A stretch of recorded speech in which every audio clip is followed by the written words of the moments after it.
5th, 2022. We're starting a little late because we had the budget workshop. And if everybody stand for the pledge, in a moment of silence, please. I pledge allegiance to the flag of the United States of America and to the republic for which it stands, one nation, under God, indivisible, with liberty and justice for all.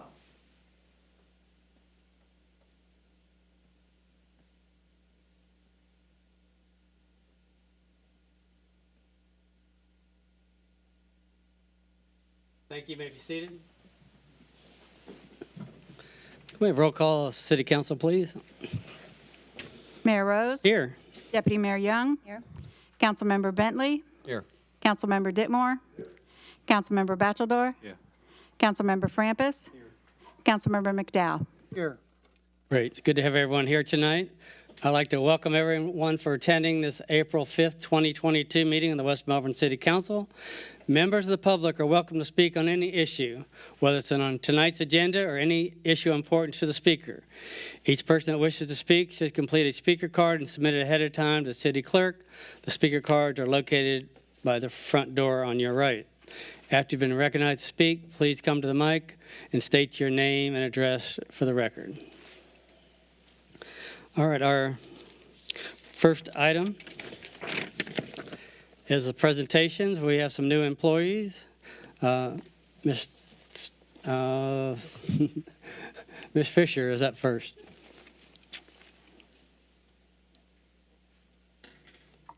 Good evening, Council. I'd like to introduce to you our new administrative assistant. She's approaching the podium. Her name is Stephanie Lascu, and she's been with us since March 23rd. Right. She's a great addition to our department, very observant and very helpful, and we're really looking forward to having her, throughout the years. She lives in Palm Bay, so that's a good thing that it's, not in another county or at the north end of the county. It's a little bit easier for her, to get us to work. And then she's, comes from another company that I thought was sort of fascinating, that they did the 3D laser printing and stuff. So she knows a little bit about printers, which is very useful in her position with us. So I'd like to introduce you to Stephanie, and if you have any questions for you. Great, thank you. I'd just like to say thank you for allowing me to work for your beautiful city. It's been a pleasure working for Christy and the rest of the staff there. So I just wanted to say thank you. All right. Well, we're glad that you're here, and our planning department is very busy, one of the busiest departments, and thanks for stepping up and filling in. Thank you. Thank you, Stephanie. All right.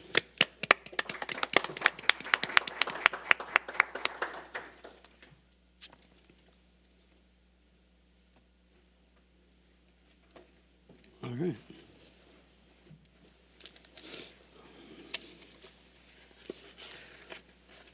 Our next item is we have 3 planning and zoning board vacancies. Are you taking that? Yeah. Thank you. All right, there's currently 1 vacancy on the board. Applications have been received for 3 individuals. One of them, Tracy Hudson Frantis, did notify me today that she wanted to withdraw, so you will only be considering 2 applicants. That would be Vernon Anderson and Stephanie Kelly. So we're asking you to conduct the interviews today. Appointment to the board has been scheduled for the City Council meeting of April 19th, and this will be for a term ending November 2023. So I would like to ask Vernon Anderson to step up to the podium, please.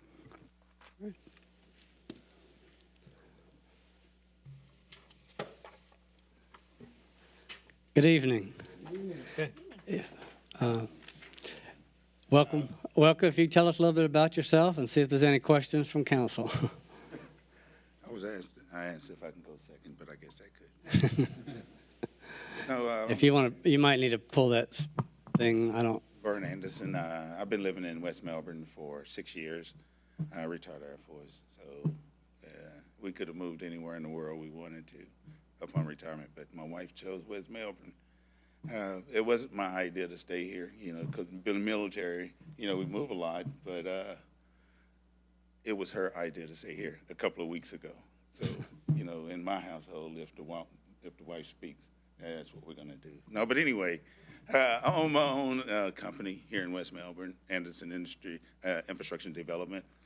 I'm interested in putting in some work for the city, volunteer work for the city on any board. It doesn't matter which one. I have a large skill set to where, I think I'll make an impact anywhere. Any questions? All right, any questions? Give us a second. Yeah, go ahead. What do you know about sustainability? No, so this is for the zoning, correct? Right. So what, do you have background in that particular area? Yes, I do. Okay. Can you just elaborate a little bit? I was the Director of Operations for North of Grumman, Infrastructure and Development Team. I was also the Director of Operations for L3 Harris, Infrastructure and Development Team. That kind of stole me from North of Grumman. So I just wanted to go out on my own and do my own infrastructure and development thing. So, But I do have, in the Air Force, I work for Red Horse as well. So that's the Civil Engineering Department. I also, oh man, I could send you guys a list of experiences in infrastructure and development planning, strategic planning, and sustainment, and maintainability. You name it, I've pretty much done it. I'm not a spring chicken anymore. So you've been the person in charge. Yes, pretty much. Okay, so this is more of a team approach to, you okay with working in that dynamic? Okay. Thank you. Mr. Ditmore? Thank you, Mayor. Sir, you said you retired from the Air Force? Yes. How many years did you do there? 22 years in the Air Force? Okay. How long ago did you retire? 10 years ago. Okay. All right. And you worked for the private sector in the last 10 years, L3 Harris, Northrop Grumman, continued. And then when did you start your own business? How long ago? Back in August of last year. August of last year. So up until that point, you worked in the private sector. Okay. All right. Well, thank you. Mr. Frampus? I see on your application you had checked off several of the different committees. If you don't get planning and zoning, are you still interested in the other two, or? Doesn't matter? Because I know there's 4 openings on the Business Advisory Board also that we might be able to utilize you. So, thank you. As you know, planning and zoning has to follow a lot of rules and regulations, the codes that we have, and our planning department does a great job of leading you with the facts, and it's up to your board. It's not a final decision, it's a recommendation board to the city council. Some people in the past have said it's pretty much a rubber stamp board. You just pass it on to city council and we'll make the final decision. Over the last 20 years or so, I can only remember a few situations where the planning and zoning said one thing and the council said another. And sometimes the planning and zoning would flatly just turn it down, and the applicant can still come forth to city council. So you as a planning and zoning committee member, how can you protect the citizens by following the code and make sure that all those rules are followed, and as well as making sure the developers pay their fair share? The city of West Melbourne, or any city planning and zoning, we follow the same rules and regulations, codes and ordinances in corporate America as well. And the first thing we always look at is safety of whatever type of project that we're running. We also look at the ordinance. Can we build or can we develop there? Now, as far as the protecting the people of the city of West Melbourne, in what aspect are you talking? Financially, or are you talking safety-wise? Well, sometimes they want to rezone a piece of property for a different use, maybe next to a housing development, or does it fit in with the West Melbourne comp plan and those kind of things? Yeah. The first thing I would do is look for the planning team and see if they had a progression chart of, how we're going to make that determination. It should be a progression matrix somewhere, if I'm not mistaken. I'm not throwing anybody on the bus. We don't have it, but that's what I do. Anytime I start a new development, I look at safety first. I look at the zones. I look at the ordinance. Then I get recommendations from my boss's leaders and my entire team. That's how I would make sure that we're doing right, or base my recommendations. Very good. All right. Mr. Ditmore, follow up. Just real quick, I forgot to ask you this. Would you retire as a listed or officer? Would you listed? And what's help me out with that? E7, E8, E9. What was it? E9. E9. Mayor, we gonna have a chance to talk on this afterwards, or after the both people speak? We're just going to hear them all today, and then it's brought back next meeting as far as the appointment. Okay. All right. Thank you, sir. Thank you, Mr. Anderson. Thank you so much.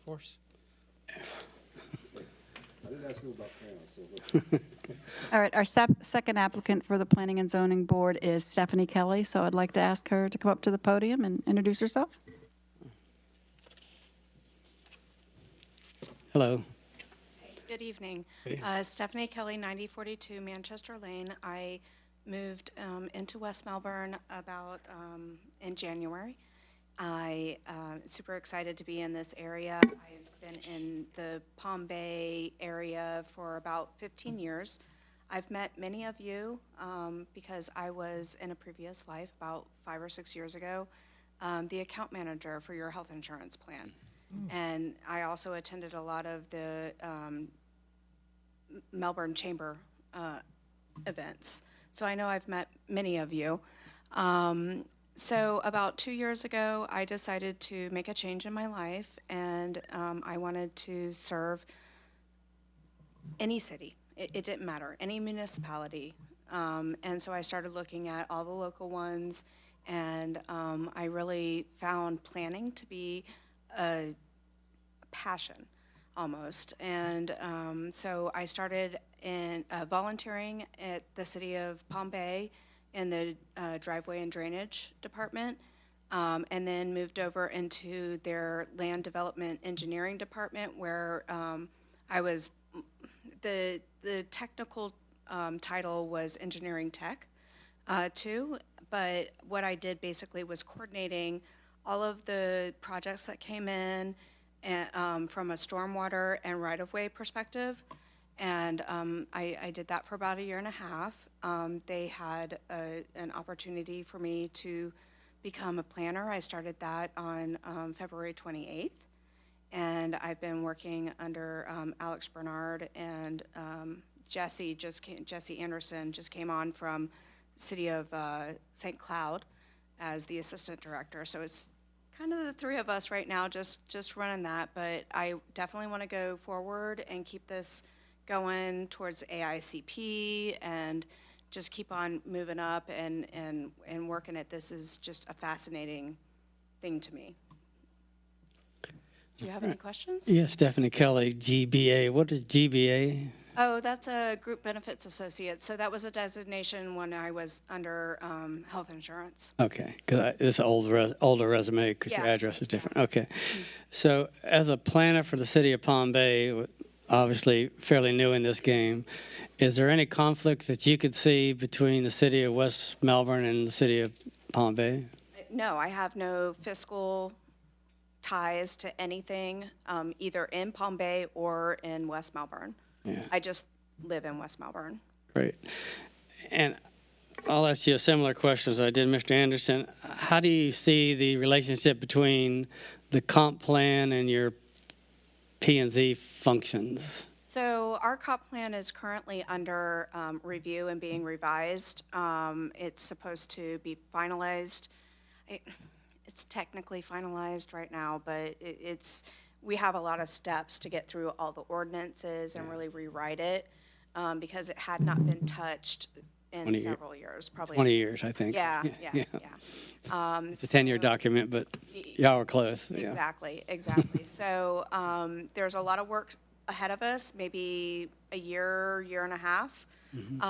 But I definitely see us presenting that to planning and zoning on a regular basis every step of the way and getting their opinion on that. Okay. Mr. Ditmore? I have a scenario question for you since you're on the planning with the city of Palm Bay. Your mayor there is pretty aggressive about getting businesses to come into the community. Yes. Okay. So the scenario I have for you is if you're on P&Z and there's a business that's interested in coming into either West Melbourne or Palm Bay, but say they're seeking a variance, or say they're seeking something from the Planning and Zoning Board, but they're also considering going to the city of Palm Bay. It's facts. Well, I guess my question is that if you're, where will your loyalties be as far as if you have to make a decision between? There would be no loyalties. It would be facts and what was more appropriate. So let's say in Palm Bay, the future land use and the zoning was slightly off, but not all the way off. And here it was way off, like residential versus commercial, then that would be one thing, just as it would be the other way around. Okay. So, all right. You don't see any potential conflict with that in the future? It can definitely be very, very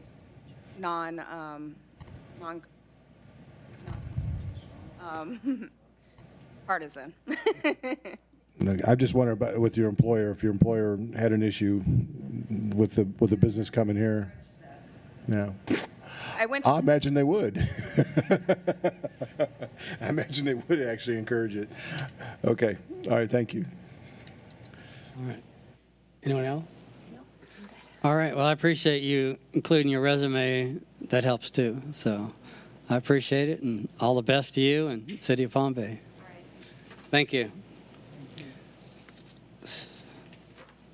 Ready for the next one? Yeah. This is interview applicant for the Board of Adjustment. The Board of Adjustment currently has 2 vacancies.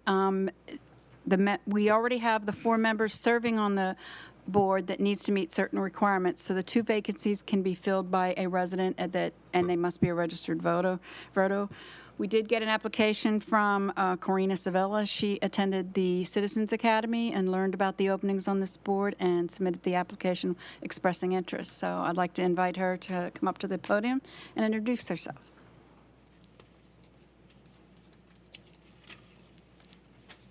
Good evening. Hi, my name's Karina Savella. I've been in West Melbourne since 1991. And I've been on the same street actually since 1991. So I've seen a lot of growth in the community. I like West Melbourne.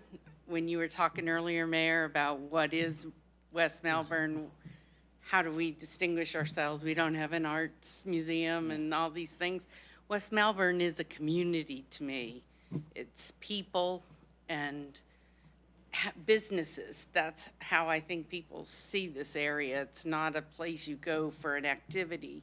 It's a place you live. It's a home. Yeah. So I've always been interested in building, and the way the city has grown, it's been interesting. I took that citizen class this spring, and I've wanted to do that for years. I finally had the time.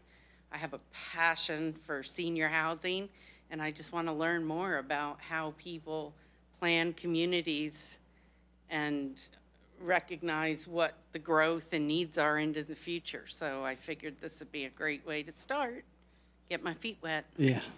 Well, this is one of the many boards. Is there other boards you're interested in as well? I was interested in planning and zoning, but they already had multiple people, so I figured I'd try this one and start there and just start attending the meetings and learning more about what it all is and how it all works. Yeah, very good. Any questions? I also liked the comments earlier about the community center and what do we do with the buildings, because there's such a need for locations for people to hold events, for small groups and activities for seniors. Thank you for saying that, because I know our buildings are underutilized, so feel free to get involved with that, and hey, say we're open. I will. We're open for business. Everything I had not to jump up and Mr. Francis?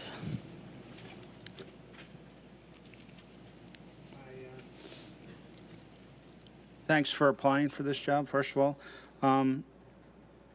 In your master's degree that you have, what's your work experience? Has it all been software, or is it, I see design, but that could also be software. Yeah, it was software, not hardware. All software? So do you have any background in this realm? No, other than I have a keen interest in what's going on in the community and finding a way to solve the senior housing problem.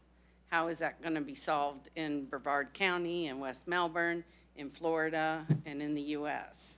There's a huge aging population. I'm on the, I go to the Brevard Commission on Aging meetings, and that's one of the things we talk about there, because there's such a huge population of seniors, and they're building all these $6,000 a month independent living senior housing developments, and in 15 years, those seniors are not going to be independent, and they probably won't have $6,000 a month. Agreed. One of their spouses pass away, and in the senior community, that's going to be a crisis. What do you do with all those people? Because you don't just have 100 houses in a development, you have 400 people in an apartment complex or condos, whatever they're calling them. And that's a lot of people, and where do you put them and what do you do when they can no longer afford that or are appropriate for independent living? And are there going to be nursing homes? You know, I had a case the other day where they're finding a nursing home in Ohio to take a patient from Florida because they couldn't find a place in Florida to take them. So what's going to happen with that when that happens? And the densely populated senior communities that they're building are not always going to be appropriate. Well, I applaud you for your dedication in that area, so thank you. And you're right, that's not just a West Melbourne problem, that's a national problem. It's a big problem, and the whole state is going to have to deal with it because of the influx. And they're encouraging that, which is great for Florida, but there needs to be a solution long-term. So I figure this is a way to learn about how planning happens and how cities work.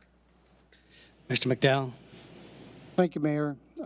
Thanks for being here. Thanks all of you for being here today, because this is a service, and you're stepping up, and thank you for that.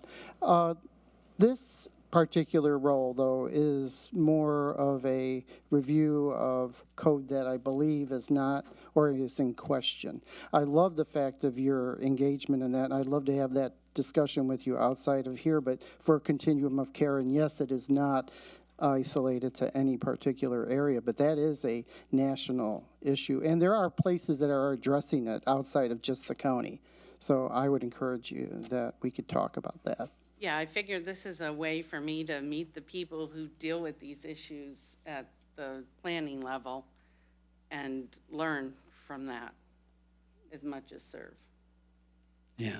And this board, obviously, they try to solve the issues before they get to the board, so you maybe meet once or twice a year. So Yeah. you might have a little time to get involved with some other committees. So, I plan on attending the planning and zoning oh, good, good. to listen.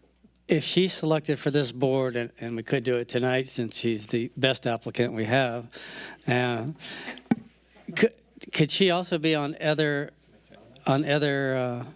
boards as well? Because this is a solo board, that's what I was thinking. Okay. So, all right. Well, thank you. All right. Next, we have some series of public hearings. While Ms. Fisher's getting that ready, it's a small-scale amendment for Orange Grove Avenue. We have items A and B on that. Can you hear me now? Yes. Okay. Hear you So now. similar to how we did this last time, I'm going to present the two items together and ask you all to make separate motions on each of the ordinances. So if you give me 1 minute for this to load up, here we go. So as a refresher, in the staff reports, you'll see that this property's address is 571 Orange Grove Avenue, and we have both a small-scale comprehensive plan map amendment and the rezoning. And we went through this last time, so unless you all have any changes to the quasi-judicial disclosures, I don't see anything. Okay, I'll continue. As a refresher, again, the background is that this property is on the west side of Orange Grove Avenue. This part of Orange Grove, remember it goes north and south, is on the south side of Sheridan Road. This property, 571, is about an acre in size. It previously had a duplex. They're wanting to put a single family on it, and they would be going from a county designation. We just recently annexed them last time. And then they would go from the Res 6 in the county to a low-density residential. And in the county zoning, they had a RU 1-9 to R1A. And we showed you, this chart of how we always do a comparison of the surrounding future land use to make sure it's compatible with what's around it, and it is indeed. You have residential surrounding it, and you have residential designations, whether it's in the county or the city. So these are the maps that show you on the left-hand side what it is in the county, and then it would turn to that yellow color if it is designated with the second reading of the ordinance as low-density residential. We talked about the impacts, that it's going basically from potentially 6 units on that acre in the county. That's unlikely because they don't have sewer, it's on septic. And then potentially 5 units in the city. Again, the same thing is unlikely because of having septic. We always look at our comprehensive plan to make sure that what's being requested is consistent with many of the policies. And we also talk to the city's water division, and there's no capacity issues with connecting this property to water. I'm not going to read this or go into this. We talked about this last time about, the low-density residential, and this would be a good fit according to that policy. And this is what I was talking about a little bit in your workshop, that remember, we've got this whole element that the state of Florida made us put into the comprehensive plan to balance private property rights and community interest. So, we looked at this property. It was vacant, was previously used as a duplex, that they want to build a single-family home to improve the property, and connecting to the city waters in the best interest of both, the property owner and the community. It's much better for the environment. From the rezoning perspective, the R1A is a perfect fit for it. It only allows single family. It's not going to allow something else. And then these are the rezoning maps. So again, it would be in the city, that R-1A, which is similar to everything else that's surrounding the property, except that property to the south that's still in the county. You had a recommendation from the Planning and Zoning Board. They voted on March 8th to recommend approval of both items. And so what I'd like to ask you, if the city attorney can read the title, is for the agenda item 10A, to approve the second reading of ordinance number 2022-02. And then as a separate a motion to approve item 10B rezoning, to approve the second reading of ordinance number 2022-03. Thank you, sir. Ordinance number 2022-02, an ordinance of the City of West Melbourne, Brevard County, Florida, amending the future land use map of the comprehensive plan to provide for LD Res, low-density residential land use on 1 acre of newly annexed land located at 571 Orange Grove Avenue and is more fully described herein, establishing an appropriate land use for the property, providing for incorporation into the comprehensive plan, extending the goals, objectives, and policies and other land use planning requirements to the property, and providing an effective date. And ordinance number 2022-03, an ordinance of the City of West Melbourne, Brevard County, Florida, rezoning a newly annexed 1 acre parcel of land located at 571 Orange Grove Avenue and is more fully described herein, from Brevard County RU19, single-family residential, to City of West Melbourne R1A, single-family dwelling, providing an effective date. Thank you. These two items are public hearing. Does anybody from the public wish to address City Council? Seeing none, I'll close the public hearing. Mr. Bentley? Thank you, Mayor. I'd make a motion we approve the second reading of ordinance number 2022-02, adopting the comprehensive plan map amendment. Mr. Frampus? Second. Okay, motion second. Any discussion? All those in favor, signify by saying aye. Aye. Aye. Opposed? Motion carries 7-0. The next ordinance, 2022-03. Mr. Ditmore? Mr. Mayor, make a motion to approve the second reading of ordinance number 2022-03. Mr. Frampus? Second. Any discussion? No. All those in favor, signify by saying aye. Aye. Opposed? Motion carries 7-0. Our next public hearing is code amendment for screen porches to extend into the rear yard setback. Okay, this is also the second reading of an agenda item that came before you last time. And I tried to do something a little different with both the staff report and now with this presentation, and just focus really on what this code change is. And, you know, we had this slide before where we're telling you that in a basic manner, it's another rear yard encroachment, so that, you know, folks with single-family lots could have these hard-covered roofs to extend to within 15 feet of the rear property line. Only for single-family, not duplexes, not triplexes, not anything else. And we've done a few other little code changes. As we always mention, it's legislative, because you all, you know, decide whether you want to make the changes or not. And these codes are basically laws, you know, and they govern the regulation and the restrictions that are on properties. With the code changes, I always show this flow chart, where at the flow chart, that's the last box with the red around it. And so we're here at the second public hearing. The current status of screen porches, remember we talked about how currently screen porches with solid roofs must meet principal structure setbacks, generally 25 feet. In some communities, some instances, that's 20 feet. But there's a setback that they have to adhere to, just like it was part of the home. So that's a real simple way of saying that. We talked a little bit about the function of setbacks. Again, I put a little bit more in the staff report about it, you know, and I found a real good quote that talked about setbacks can be described as the breathing space of a lot. You know, something that allows ventilation, separation from other buildings, better natural lighting, area for utilities, landscaping, and accessories to the main buildings. You know, and with that said, though, you know, allowing covered screen porches to encroach partially, not the full way, into the rear yard, still allows for the additional shaded area for residents to enjoy without negatively impacting the aesthetics of the neighborhood, diminishing open space or stormwater systems, or any of the utility systems that might be in those rear yards.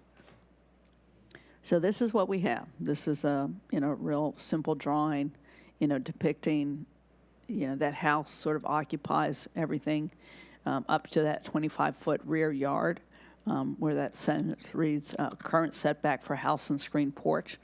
But it could be, as you all know, there's houses that have little lanais that are sort of, you know, a part of that house, or houses with a less than a straight rear roof line that maybe sort of undulate in some manner and whatnot. But this is just, you know, real simple drawing to depict this is what we have now. And so those bullet statements are to remind you, you know, that this is something that, you know, we had some code change requests from citizens. You know, staff responded with limited placement of residential porches with hard cover roofs must meet the principal building setbacks. And then after we decided we were going to go forward with this change, we did get an email from a citizen who's in Sawgrass Lakes, who had reached out to other residents there. And that's when we got a listing of 63 homeowners in Sawgrass Lakes who were in favor of this change. The next slide is going to talk about that next bullet. And so remember, we showed you this item where that dashed red line is approximately a 25-foot rear setback line. And again, it was just to give you a visual overhead, you know, of some of the different roof lines that we talked about. They're not all straight lines. And that you have, in some instances, very little area to add a hard roof screen porch. The screen porch definition's the only one we focused in on this revised staff report, you know, and just reminding you it's an enclosure, at least in the zoning code, the way we define it, where you have at least one wall that is a common wall to the principal building, and the remaining wall surface area consisting of screen mesh with no more than a 32-inch splash wall. So those are those little walls that go up from the ground. All walls except those common to the principal building shall provide for the free flow of air between the outside and the interior of the enclosure. So we're not doing anything to us. Again, it's just to remind everybody this is what we mean when we talk about screen porch. But what we are proposing is this new subsection in a part of the code that we call yard encroachments. And this is number 10, so there's 9 others that have to do with all kinds of other things. This would then, like we talked about last time, if you look at that image of the house in blue and that purple box underneath it that says screen porch under new code, that would be an example of, one particular type of screen porch that could be added, to that house that would have, common walls, so it would meet the definition. It would have, the walls that are made basically out of screen, and it would have a hard, roof. And in this case, what we're saying is that that hard roof, if you are going to extend beyond that 25-foot setback, then it's going to be meeting this criteria, this A, B, C, D, and E. And this is something that it was like a little committee. It was me and the building official, and we talked to the city attorney about some of these items. So that's what we foresee in moving forward, and that's what we had in the last item. Christie, Yes. on your picture of the new screen porch, on the right of that, I know that's sticking out a tiny bit, but in theory, that would not be legal if it's in the setbacks at all. Yeah, the only reason it's sticking out is so I could get that. Yeah, no, the 25. that was for visual, but right, it has to be even with the house. Well, we don't have that in the code, but what it would have to do is meet that side yard setback. And as you know, almost all the houses on the small lots are built right to the setback. So yes, for all intents and purposes, it probably would. This is another visual. And so, again, this is just another type of screen porch and another view of, sort of on the left-hand side, existing setbacks, what this could do for a particular homeowner. If they had that type of setup, then they might be able to, punch out the screen porch a little bit more into their backyard. And again, it's just for the screen porch. We're not talking about another room to the house or, something else that would be pretty permanent.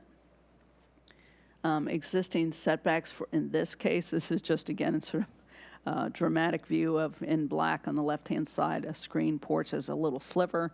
And then on the right side, how much more that might be able to be expanded if we allow that screen porch to go within 15 feet of the rear property line. These were other changes that we made, and so that's in the ordinance.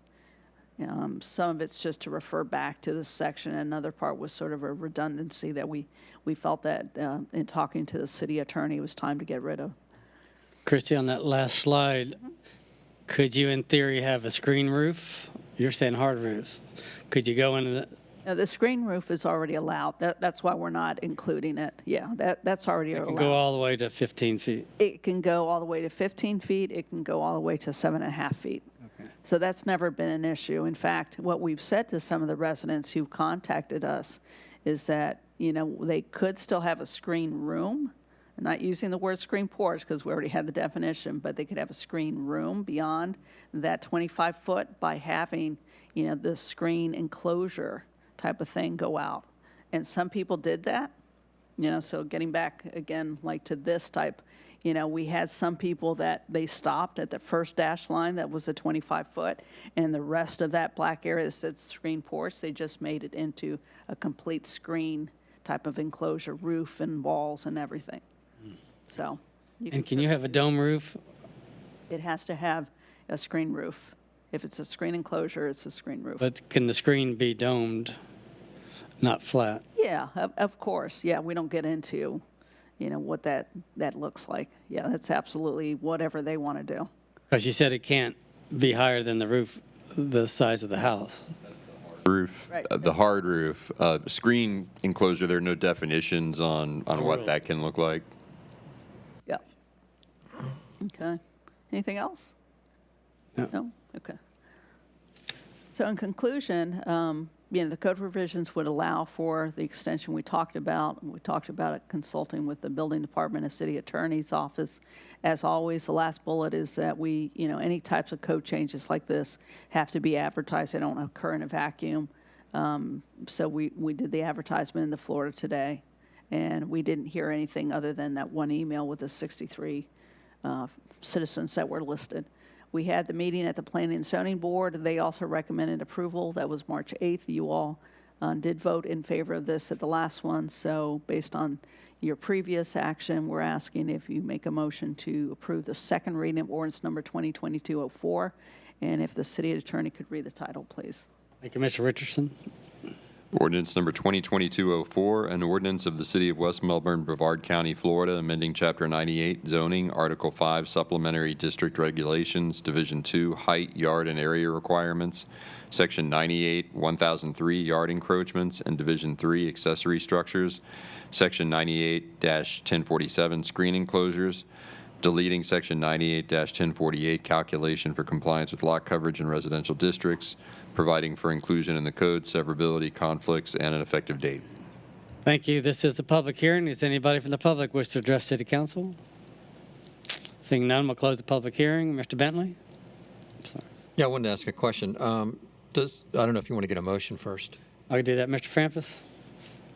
I'd like to make a motion, we approve the second reading ordinance 2022-04 as written. Thank you. Mr. Ditmore? Second. Mr. Bentley? Thank you. Christy, does this, in effect, necessarily encourage a reduction in green space?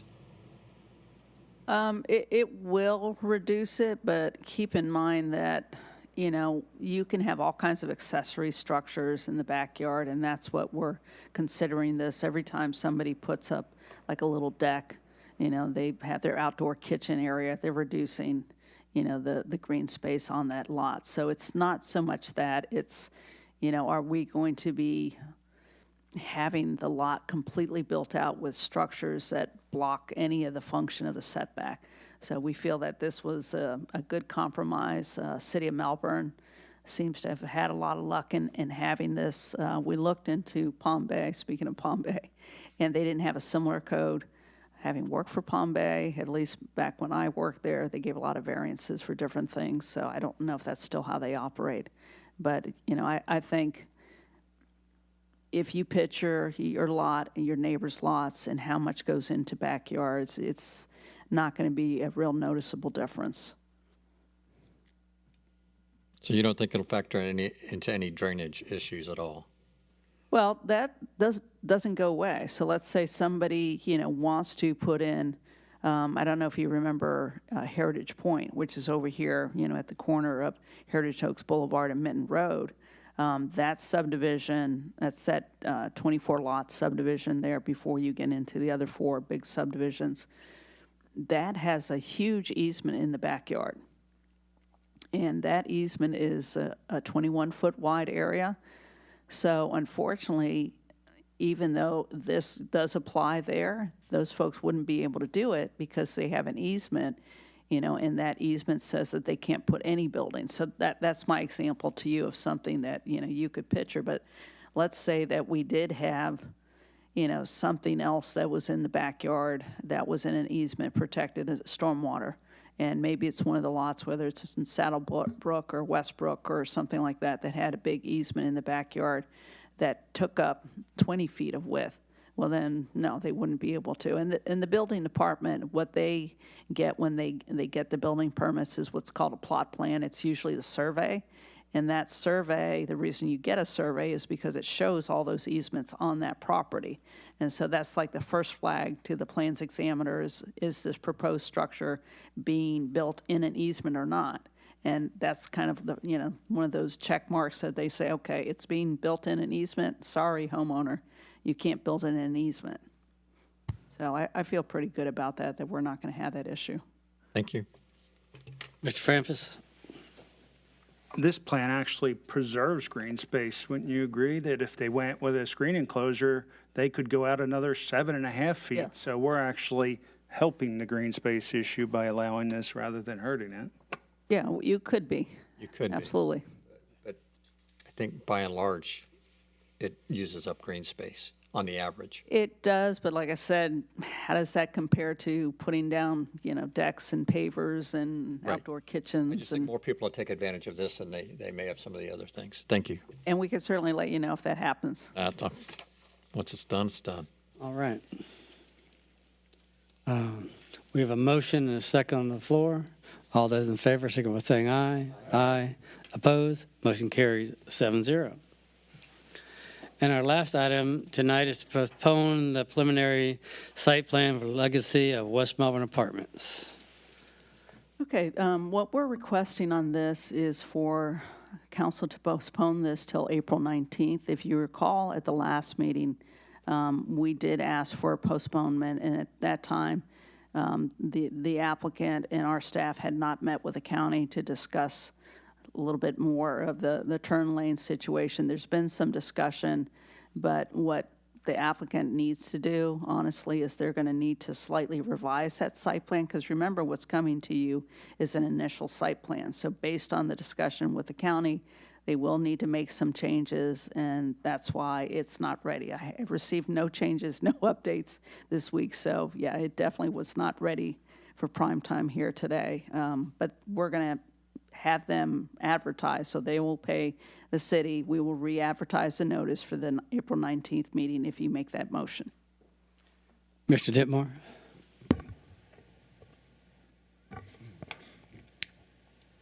Can we not just have them, when they're ready to have this brought forward, so this is the second time we're looking at postponing, because you haven't heard from them, correct? You're still waiting? Well, they haven't told me when they're going to get that revised drawing to me. So that's an issue, but I've let Mr. Richardson. I believe they're going to pay for the advertising anyways. I mean, why don't we just wait till they're ready to do this, Mr. Richardson? I mean, rather than us just keep postponing it. And You can make that decision. They've made a request to move it to the next available meeting, but Yeah, that is the request that they. so they've made a request to move it to the next available meeting, but did they actually do that? I told them we weren't ready for this meeting, and their attorney, I think is the one who, would like it to go to the next available meeting. The civil engineer. Which we still can. I mean, you can put it on if they're ready. They can advertise it and put it on, right? We don't have to like. We're going to have to advertise this week. They'll have to advertise it. I mean, So if they do that, we can still put it on our agenda, correct? yeah, if we advertise this week, then it would be ready for the April 19th, and it would come to you April 19th, whether Okay. they're ready or not, and we would make a decision We're the again. one that advertised it, not them. No, they're paying for it. Yeah, but we do all the But we work. do it. Yeah, we do it and we bill them. That's the way it works. What I'm just trying to get at is us, rather than jump through these hoops, that we have to do it, just let them when they're ready to bring it forward, then we'll move forward. It's up to council how you want But it. we may not have that answer if they want to be on the next agenda, and they may only tell us 3 days in advance. Well, they're not going to be able to. They'll have to do the advertising. maybe I can help here, but because I've said, trying to follow some case law out there where there's some gray areas that they're going to have to re-advertise, it's not as significant whether you postpone to a date certain or not. So if you simply want to continue this to a future meeting without stating a date certain, we could certainly put it on the appropriate agenda then. Yeah, It was and important that at the way last it's meeting still because we weren't going to re-advertise, so you had to let people know the date they would have an opportunity to come out and speak. But because there will be an additional advertisement, if the motion is simply to postpone the public hearing, that's acceptable in this But I case. think this is sorry, John, I think this is a pretty important case for West Melbourne. Since it's a county road, there's a lot of traffic issues with this, and we're teetering what's the right answer. So I mean, are you? I think the public needs to be there. Well, what I'm saying is that it's up to them to move the ball forward, and we can just postpone it to another date certain, and if they're ready to go, they're ready to go. We can't force this to move on. They're just not going to be ready. They're not going to be ready. If we don't advertise a date, the public won't know. We're going to advertise a date. The date will be advertised. I'm saying you don't have to include that in your motion. That's all, Mayor. Yeah, we can just make it an uncertain. So I would make a motion that we postpone this to an uncertain date, and if it's the next meeting, that's fine, but we'll just make it for the uncertain date. And that way it gives them, if they delay this, we do not have to do this again, that's all. It'll be advertised. It'll be noticed. There will be as much notice as if it was the first hearing and it had never come before you. Mr. Bentley? No, I had left my light on. Oh, Mr. Frampus? A second. Okay. Discussion. Can you explain what that means in English? If somebody from the public wants to attend it may or may not. All right, imagine that you've never seen this item and continued it before, right?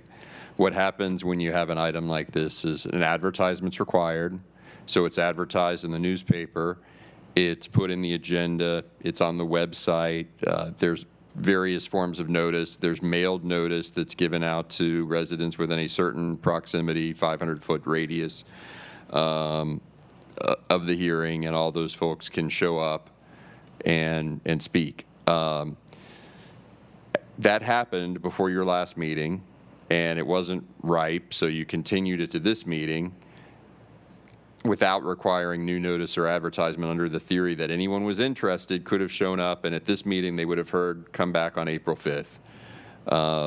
Now I've said, you know, you can do that once, but once it gets into multiple continuances, the notice just really isn't effective anymore. So we're going to require them to do all that notice again. So whether you say you're going to hear it at April 19th, or if you just say we're going to hear it when we hear it, all those notices are going to be done all over. So the public's going to have every bit as much notice as they would if this had never walked in the door of council chambers yet. Where I think I disagree with you is Thursday when this came out, it said this is postponed.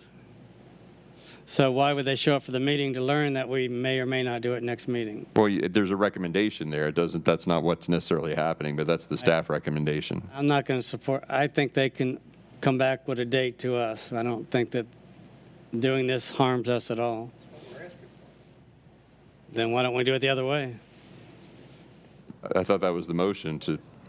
The motion is to have them bring it when they're ready to bring it. And they'll do that. Start over, basically. He's making them start over anyways.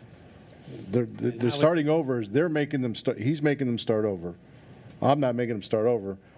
They're already making them start over. So I said, why make it a date certain just in case? That way, when it is, it is. And we'll advertise it and it'll be on the next agenda. So, okay, I thought you were saying that we're basically continuing it. So you're just saying this is a brand-new item. Well, you're essentially, but you're postponing the public hearing because you're not going to have it, but you're giving brand new notice, brand new advertisement. The only one who could possibly be affected by having seen this would be someone who said, okay, well, I'm going to come to the April 19th meeting, and let's say they come in and that turns out not to be the date, then it'll be sad they made a trip out, but we'll inform them of what the actual date's going to be. So no one's going to be prejudiced in that they're going to miss a meeting because of this. To the contrary, this will be more notice rather than less notice. Okay, so we're going to send out notices to the 500 feet as a courtesy. Yes. Whether you set it for April 19th or whether you leave it open-ended like the current motion, that's my requirement because that's my interpretation of what the case law requires. And if it doesn't go next meeting as advertised, then what happens? Because you said we can only do this once. I don't know what that means. The same sort of procedure. Now, at some point we don't give continuances perpetually, but Yeah, there have been times where we've, suggested to an applicant that they withdraw and come back at a later time. Okay. All right, we have a motion and a second. All those in favor? I do have a question. I turned my light back on. Okay. Christy, do we know yet whether they, and I get we're putting this off so we don't want to discuss it, but I still want to know the answer. Do we know whether they're still planning on putting in that lane reduction, speed reduction since they're on John roads? There are, I don't want to get into the details because like you said, it's not a public hearing, but yes, All right. It's a forward motion that we made with the county and them on the particular meeting we had. Thank you. All right. Thank you, Mayor. Mr. Ditmore, you're like, Oh, I'm sorry. all right, we're waiting on you. All right, we have a motion and a second. All those in favor, signify by saying aye. Aye. Opposed? Motion carried 7-0. Next, we have the public forum. Do we have any speaker cards? Thank you. Consent agenda. We need a motion to pass the meeting of our March 15th meeting. Mr. Ditmore, Make a motion to pass the consent agenda as second presented. Rose. All those in favor, signify by saying aye. Aye. Opposed? Motion carries 7-0. Our action item, first one, private driveway renaming for Eden at Heritage Lakes. It's a name change. Yeah, if you all could consider approving this resolution number 2022-08, and all it does is rename one of the streets. So remember, there's no streets out there. You drive by the property, all you see are bulldozers and other, heavy construction equipment. But I guess during the course of looking at the street names, the property owner decided that they were going to not use one of the names that they originally had wanted to use. And so, that name Forte Place would be replaced with this street named Captain. And of course, we follow the 911 provisions for how we get to, having this name be the replacement name. And part of that is to come before you all and have you all officially approve that name change. Thank you. Mr. Ditmore? Chris, ask one question. Did they give you any background on that name change at all, or they just submitted it to you? Well, the most that they said is that it had been somebody in their family, and I'm not sure if it's the developer's family or whose family had that name, and that family member decided, no, they didn't want that, so. Oh, all right. Okay, I'll make a motion to approve Resolution 2022-08 for the renaming of the internal driveway on Eden at Heritage Lakes. Thank you. Mr. Frampus? Any discussion? All those in favor say aye. Aye. Opposed? Motion carries 7-0. And our last action item, Mr. Rohde will present Lake Ashley Circle, Dundee Circle, Manor Place, Septic to Sewer Project. Want to spend some money.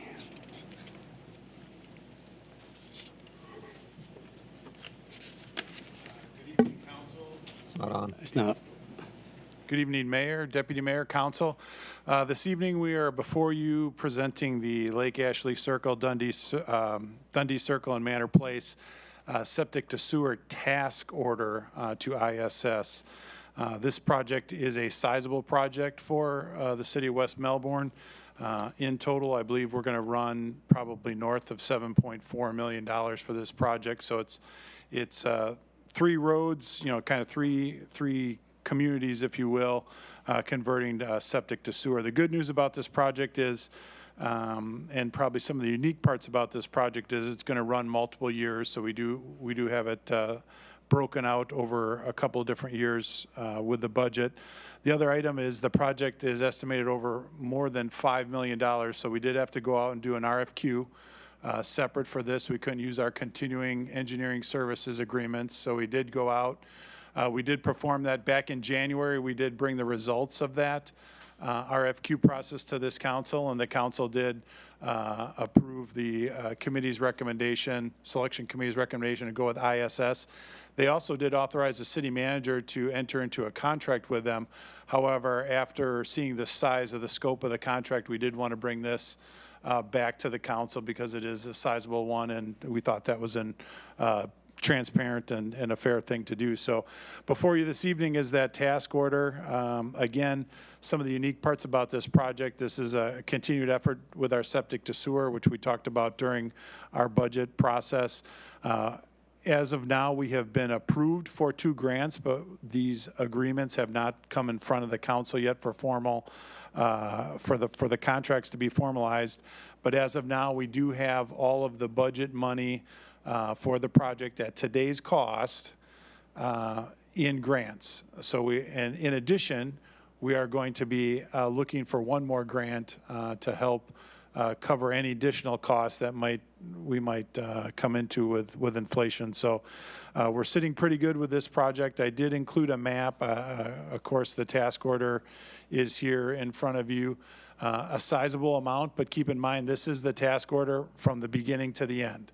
This is from the start to the finish. This is not a section of the task order. This is the entire task order for ISS to do all the work from the initial surveying to the closing out of the project and everything in between. So as you know, we have been successful with the septic to sewer projects in the past, and they are very intrusive, time consuming, and very personal as we are in these neighborhoods.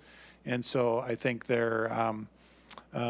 this task order from ISS represents the full scope, what really takes to do these projects in a way that you would want them to be done in your neighborhood, you know, very comprehensive and very hands-on. We're going to be very close and personal with all these people. We'll be in their driveways, and we'll be affecting their lives here for the next 18 months of construction when it starts. And so that takes time and effort, and that's reflective in this task order. So staff is looking for authorization for the city manager to enter into this task order.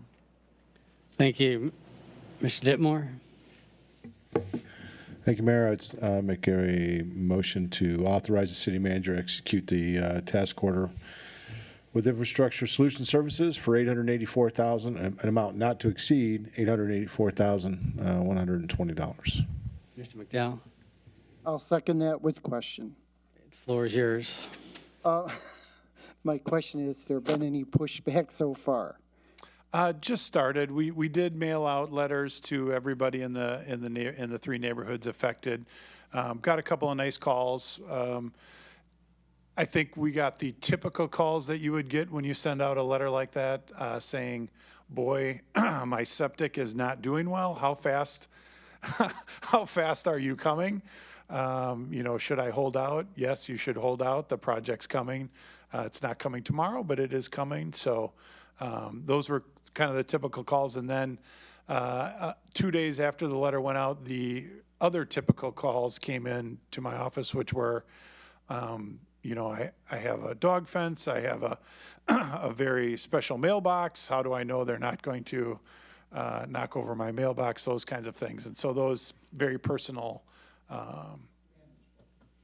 everything manageable, but each lot is you know, this is one of these projects where each lot is its own project. So each lot is different and hands-on. So, Mr. Bentley? Yeah, and I would also comment to Mr. McDowell is, I can speak especially for Ashley Manor, but I think also Manor Place. We did pre-survey the residents prior to even this project beginning, or even while it was in the thought process, and we got 96% of the people in Ashley Manor to say, yes, we want this project. In Manor Place, I think it was Harry. Was it Harry? So you didn't get 100%? No. No, we didn't. One signed it, but she asked me not to use her signature. So technically I have her signature, but we didn't use it.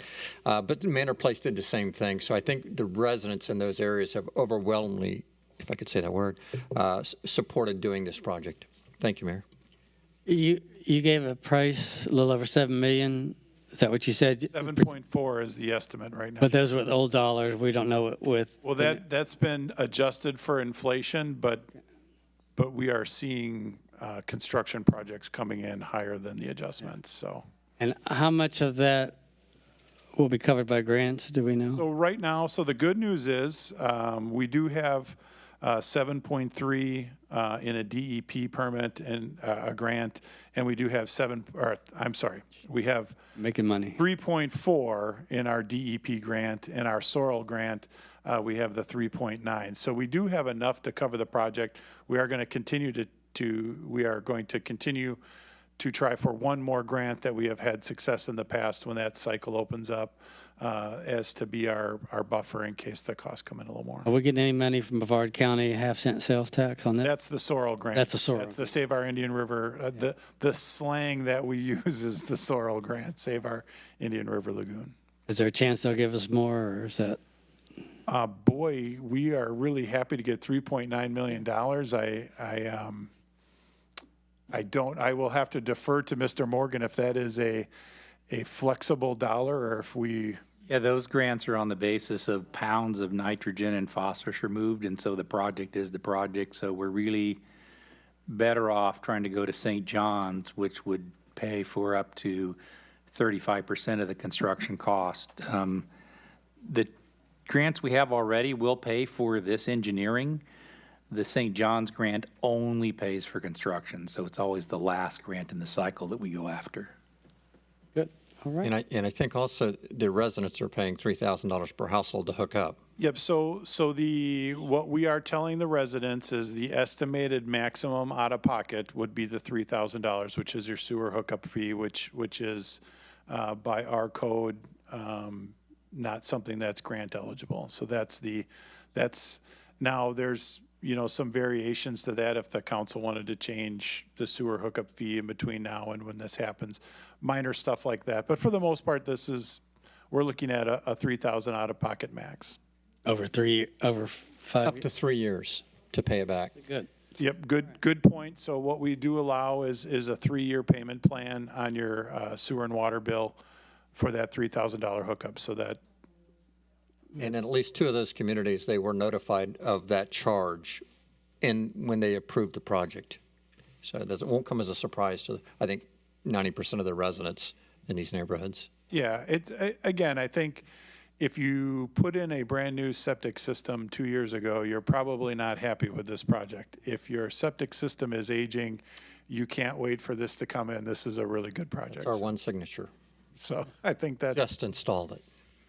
That's kind of the consistency of these projects. All right. No, this is good. Mr. McDowell? Yeah, one more quick question about that. That's about 375,000 roughly. That's what the citizens are going to pick up? Yeah, it's about it's 106 homes. Oh, 106. On the 3 Okay, streets. I did Yeah. wrong math. So it's about 350.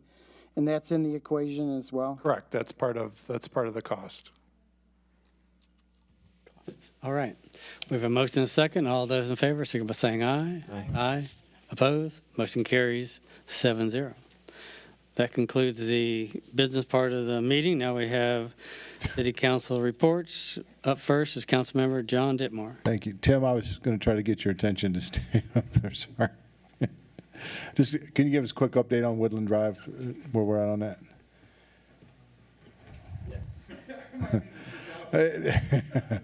I'm sorry. I tried to get your attention before you got up. I was like, I'll wave it at you. But Absolutely. So big kudos to Director of Public Works, Picarillo, and his amazing team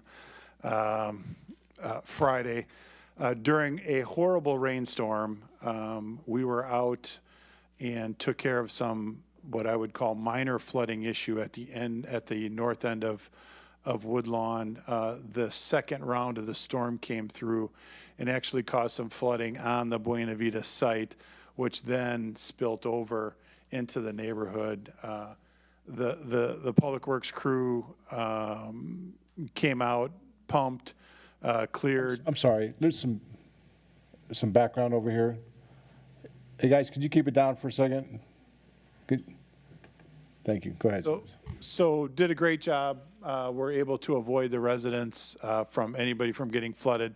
The water was in the front yards, but nothing, no flooding made it to anybody's property. So talked with the developer. They have promised us that the goal for completing the stormwater work is this Friday. So they are very close to being done. The reason why they flooded is the stormwater project in Woodlawn is not done. It's almost done, but so it's not active. So this water didn't have anywhere to go. Yeah, I heard about it already. So we are at the finish line, and they have given us a date of Friday that they want inspection and it to be live. But we are thank you continuing to effort. So thank you for that. Next thing I have was want to talk about a little bit. Several months ago, I spoke to Mr. Morgan. I don't mean to put you on the spot here, but about what we were going to do if the chief was not staying, or what we were going to do as far as replacement, as far as starting to go out and look. And Mr. Morgan, we talked about a potential schedule, and I'm going to just share with the council the conversation that I had. I made a recommendation that. And I asked Mr. Morgan would be a good time to go out if we were going to start to do this background work and take a look. And he mentioned that around April, no later than May, to start actually going out to look for a replacement. I recommended to him, and again, I want to share it with the council, that because Mr. Rohde is one of our candidates here for the city manager's position, that he could start to work on that project as far as a replacement for the chief, and that this could be done under Mr. Morgan's supervision, and therefore we would still have the ability for Mr. Morgan to sort of kind of oversee this, and then he could also you know, see how Mr. Rohde performs in doing this background and see how he actually interacts with the new chief that wants to bring on. But I think it would be a good time to get that process started. I'm a little bit concerned about looking for a new chief waiting until the new manager comes on board, which we make a decision on that, because it's going to take time to do background. And Mr. Morgan, how long did it take you to do the chief's background when you from start to finish?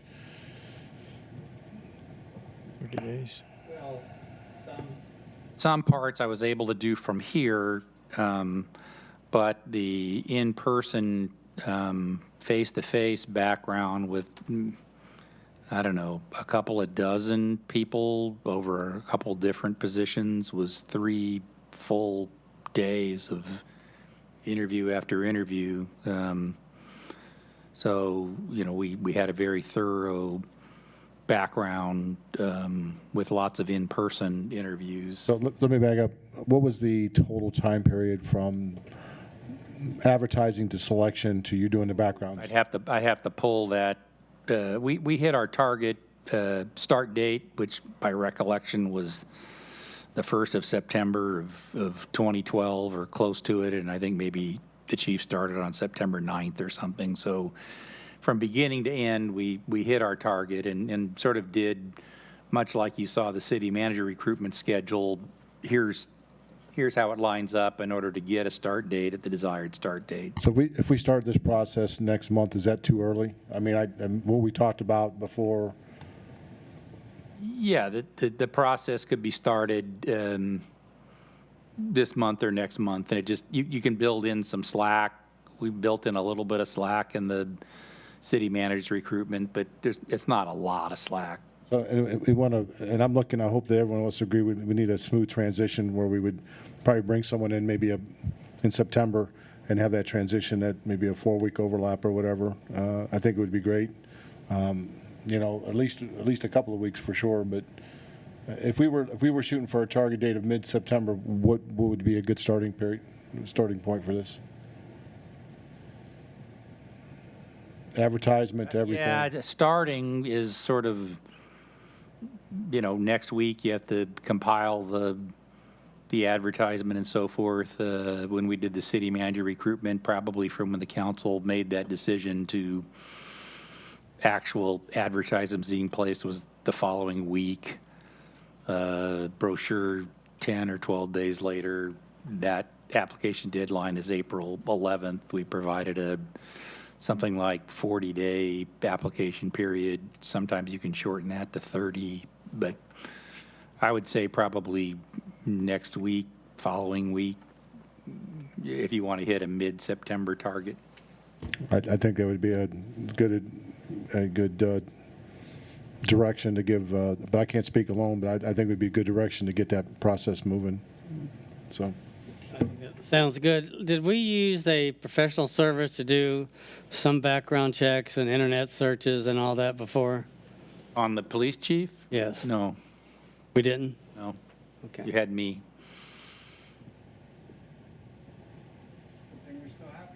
All right, so you'll bring us back something? Or Well, if that's the council's direction, I could simply proceed. I think Councilmember Ditmore and the mayor were asking if that's the council's direction to go ahead and start a police chief recruitment with a target date of mid-September. If where there's nodding and shaking of the council, I can do that. I think it's up to you to decide when they start, but Well, that's one after the other 15. again, it's a target, right? I mean, it depends on who you end up with and what their circumstance is. Mayor, I got a question on this. What's the projection date for the new city manager to start? September 1st. September 1. September 1. I think it would be prudent to have a little bit of an overlap, and maybe the new manager, whether it be Mr. Rohde or whoever we choose, to have maybe a month or so where he can do and be part of the final interviews at least, because he's going to be the man working with the chief. I think that's prudent on our part. So to have it September 1st doesn't seem very prudent to have the new chief start. Well, I think the city manager has said in the past that, as Mr. Rhodey has, I believe, that the new manager should be the one that actually recommends. That's what I And said. by that time, when are we slated to actually pick a new city manager? What's the latest time? That's like April, May. Well, your interview of finalists is scheduled for June the 11th. Yeah. At that point, depending on if you have one or two, again, that allows for a target date of September the 1st, depending on their circumstance. So we're really looking for a council decision at the conclusion of those final interviews on June the 11th. So we would know, without having a contract in hand, who your next city manager is likely to be. Again, there can be some time for the detailed investigation, but if you know who you want and the background comes up clean, then you know who you have, and then that person can be involved. I mean, I would completely agree with Councilmember Farampus that you want your new manager to make the selection. It's a council confirmation of a manager selection by virtue of the charter. But it's such an important position. You definitely want to have, in my view, some community involvement similar to your city manager selection. We've put sort of a week in advance of the June 11th formal interview an opportunity for candidates to meet with you individually, to meet with people in the community. We could have a community reception for those candidates, so you get to kind of see them a little bit in a social session. Depends on what you would like to do with that. But a police chief recruitment is similar in nature to a city manager recruitment, and I think it needs to be done with the same amount of care and diligence and thought. It's probably the most important department head that a manager will make. And again, here in our charter, it's a confirmation vote by the city council. So you have to know you have the council, supporting before you make the offer. Yeah, and that's the reason I think. No sense in being embarrassed. Say the manager likes this person and the council votes it down. That's a complete disaster. But it seems like we can get it down to the finalist, to top 5 or whatever number you want to insert, and this person will have the philosophy of the West Melbourne that we think would fit in with the community. And we don't have to take it over the finish line, but at least we'll have the candidates. Because once they announce, I mean, they got to make plans too. If they're coming from out of state, I'm sure this will be, there'll be a lot of interest in this position. We had, when we selected Chief Wiley, we had 100 applicants, and there were a lot of good ones. And I do agree, He Mayor. came out on top of all. There was a couple, 2, 3 finalists that also looked real good, but I think the council made the right selection. Now, obviously, this time it's a little different.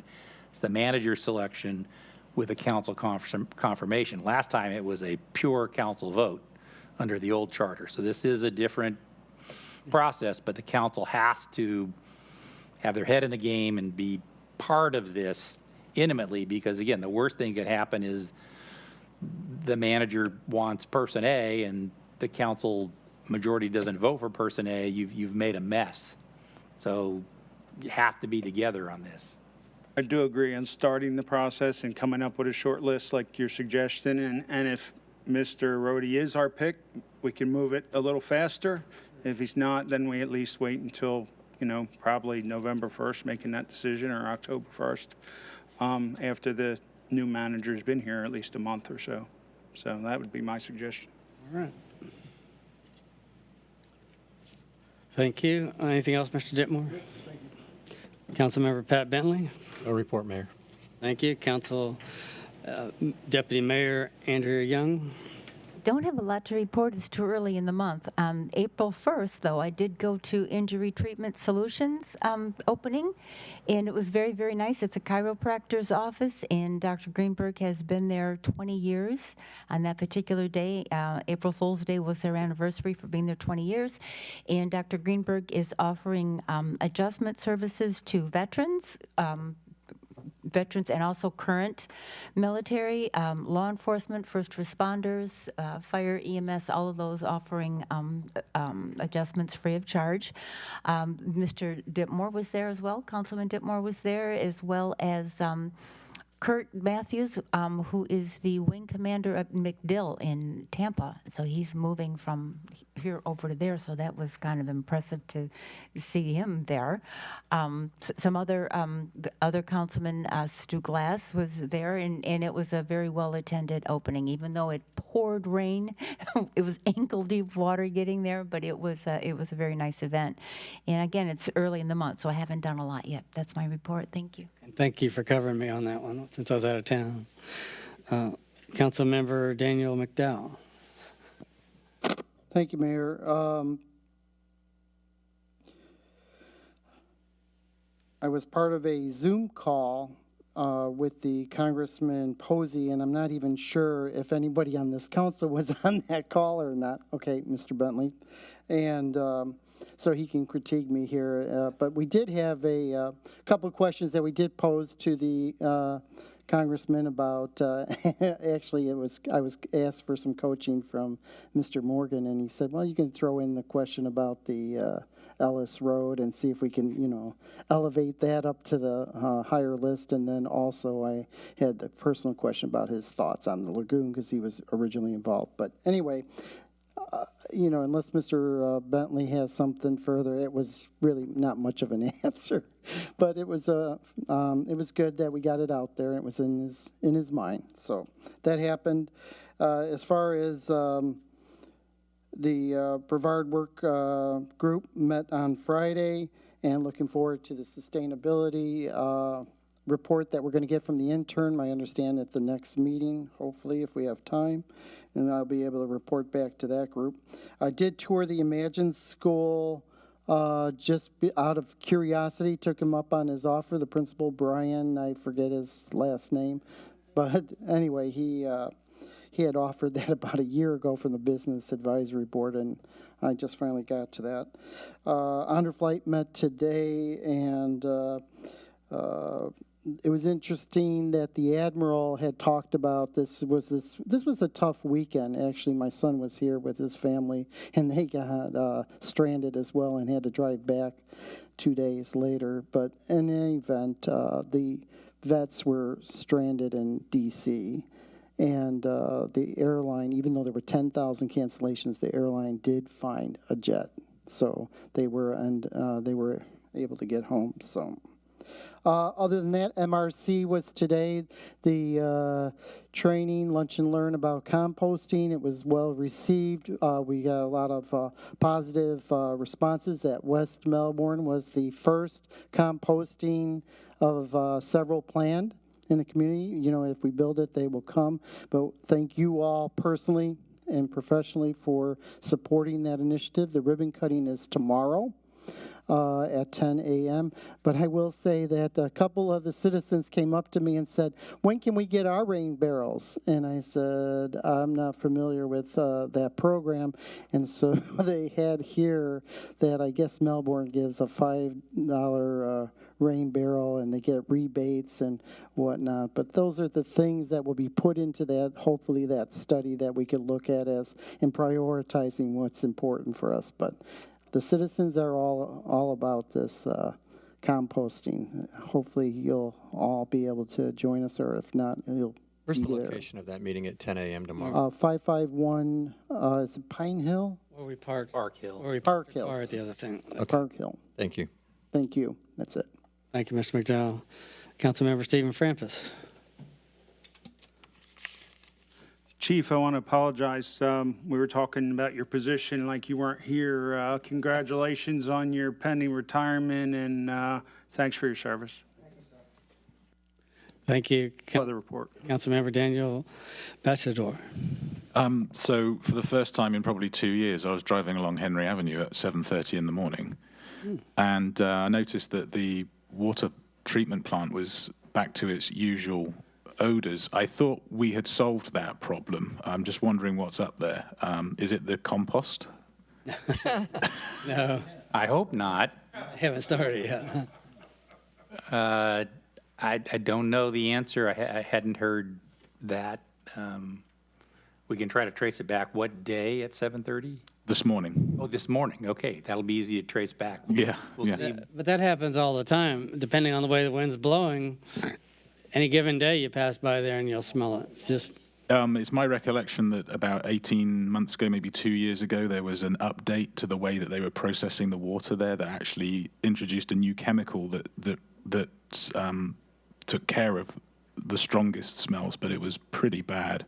So several years ago, we contracted with a firm that, I'm going to say Equova Technologies, am I saying that right, Mark?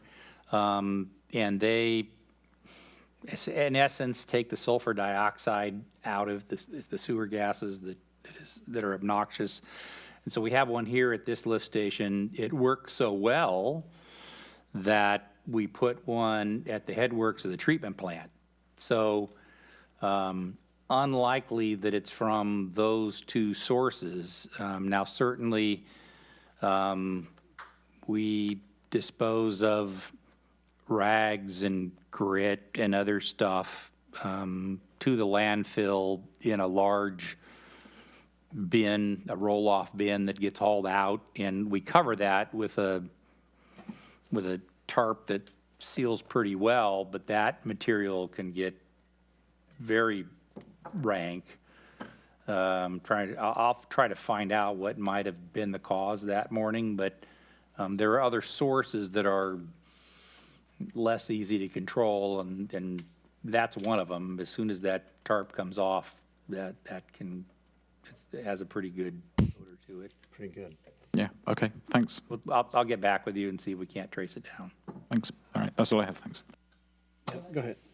If I may just respond very quickly here, and that is my understanding from the training today, but the lunch and learn is that the way the process would work is it aerates that and sends oxygen into it. And so these are living, organisms that would not be like what we see at the landfill where they bury stuff with no oxygen. That's what creates the odors. And my understanding is not odorless, but it's not near as offensive as what typically happens in people that do not know how to compost. So we'll see.